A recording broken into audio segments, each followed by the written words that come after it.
What is culture? Culture is the way of life of a particular group of people. It's everything they do, believe, and value. It's the traditions they pass down, the stories they tell, the art they create, the music they listen to, and the food they eat.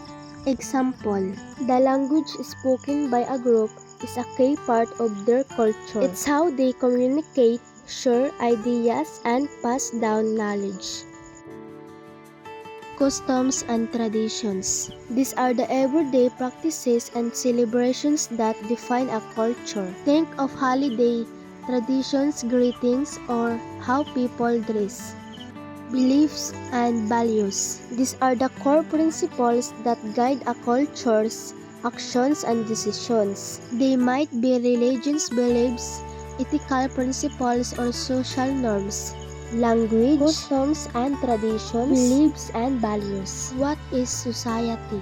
Society is a complex concept that refers to a group of people living together in an organized community. It's more than just a bunch of individuals.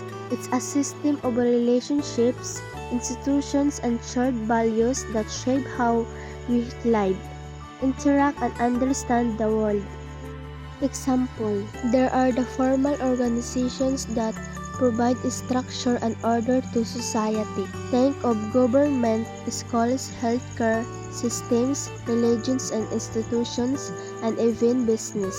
They establish rules, enforce laws, and provide essential services to the community.